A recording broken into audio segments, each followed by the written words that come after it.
The screen door creaked like a confession in the sticky July dusk. And there he was, all sharp edges and summer sweat, duffel bag slung over one shoulder like it carried the weight of 3 semesters away. I froze on the porch steps, heart slamming against my ribs. The cicadas hummed suddenly too loud, drowning out the grill smoke curling from Dad's backyard barbecue.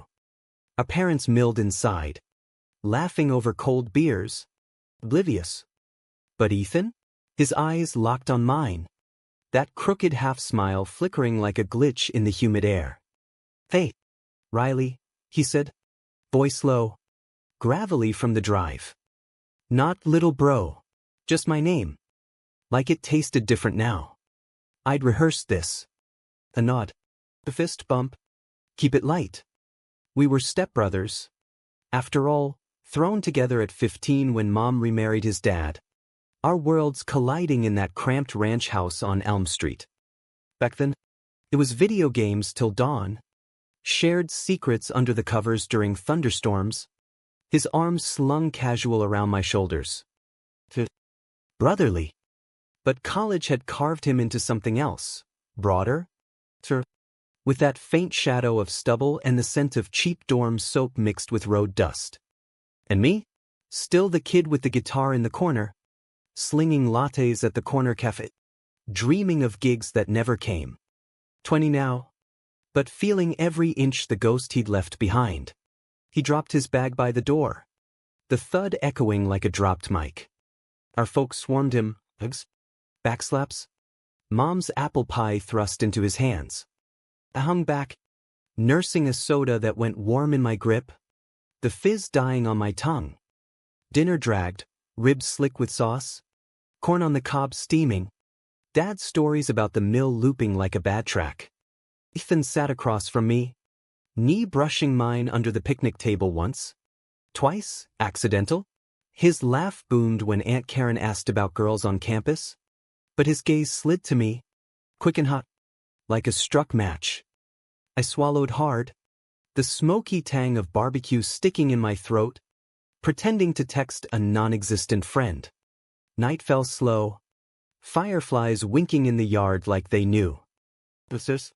Our old rooms waited, mine with posters peeling at the edges, his a time capsule of high school trophies gathering dust. I showered first, steam fogging the mirror, water scalding my skin as if to wash away the ache building low in my gut. What if tonight shattered it all?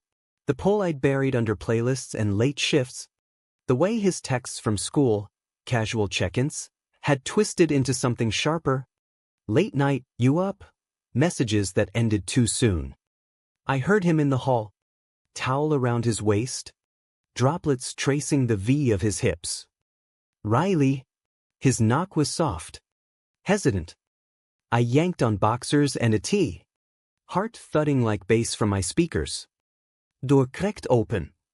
And there he was, hair damp, eyes shadowed in the dim bulb light. Can't sleep. Jet lag or some shit. But he'd driven from an arbor, not flown. But I stepped aside, the floorboards groaning under us like they remembered. We ended up on my bed, backs against the headboard, the mattress dipping familiar between us. The fan whirred lazy overhead, stirring the faint must of old laundry and his clean soap smell, citrus, invading. He cracked a beer from the mini fridge I'd scavenged, foam spilling over his knuckles. Handed me one.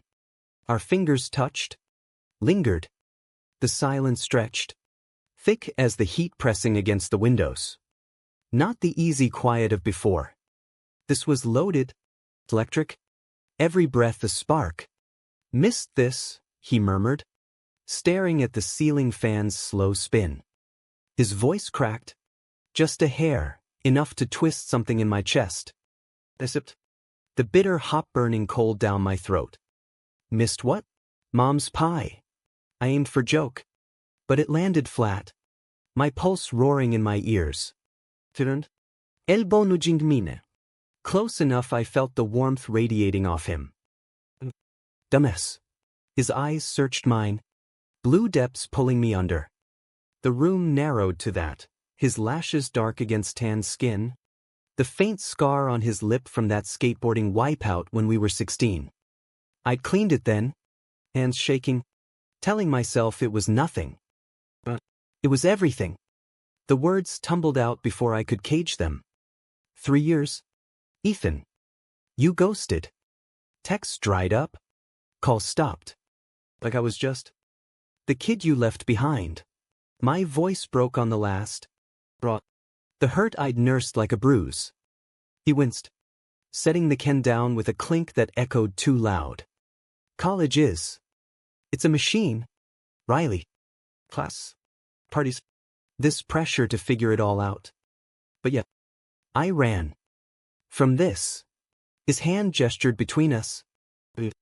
But his eyes pinned me, fear and fire warring there. This. Breath shallow. The air humming with unspoken. The fan's click. Click marked the seconds. A dog barked distant. Lonely. He shifted. Knee pressing mine now. Deliberate. You know. His thumb brushed my wrist. Featherlight. Sending jolts up my arm. I didn't pull away. Couldn't. The silence cracked open. Spilling heat. Tell me, I whispered. Voice husky. Daring him. Daring us. His exhale was ragged. Warm against my neck as he leaned in. That night before I left for school. The storm. He trailed off. But I remembered, the rain lashing windows. Thunder rumbling like judgment. We'd crashed in his room. Bodies tangled innocent at first. The nut. His mouth on mine. Tentative. Tasting of stolen whiskey from Dad's cabinet. Hands exploring in the dark. Hearts pounding sync. We'd sworn it off at dawn, family, future, all that bullshit. But it lingered. A ghost in every glance since. I thought about it every damn day, he admitted. Voice low thunder. Woke up hard. Dreaming of your laugh. Your hands. But we're this. He waved at the wall separating our rooms. The life we'd built on paper. Stepbrothers. Scene. Society's noose. My chest tightened. Tears pricking hot. And? What now? The words hung. Fragile. His hand cupped my jaw. Rough palm calloused from drafting pencils. Thumb tracing my lip. The touch ignited. Fire low and urgent. I leaned in. Foreheads touching. Breaths mingling, mint and malt. The world outside faded. No parents downstairs. No small town stairs. Just us in this sweat-damp limbo. I don't know, he breathed. But his body said otherwise, pressing closer. Leg hooking over mine. The hard line of him against my thigh undeniable. I gasped. The sound swallowed by his mouth crashing down. Kiss like famine. Hungry. Desperate. Tongues tangling with 3 years' worth of want. His fingers knotted in my hair. Pulling just enough to sting sweet. I arched. Nails digging into his back. Tasting salt on his skin, the drive's grime. The road's residue. We broke for air. Forehead slick. Eyes wild. Can't go back, I panted. Hands sliding under his tee. Tracing ridges of muscle earned in campus gyms. He nodded. Fist. Nipping my collarbone. Drawing a moan I muffled into his shoulder. The bed creaked protest as we shifted. Clothes shedding like old skins, his Henley yanked over his head. My tee lost to the floor. Skin on skin. Fever hot. The fans breeze a cruel tease on sweat-slick backs. We moved slow at first. Reverent, kisses trailing necks. Collarbones. The dip of hips. His mouth on me. Hot and sure. Drawing gasps that echoed off thin walls. I arched. Fingers twisting sheets. The cotton rough under palms. Thin, I whispered. Plea and prayer. His name breaking like waves. He rose. Eyes locked. Positioning.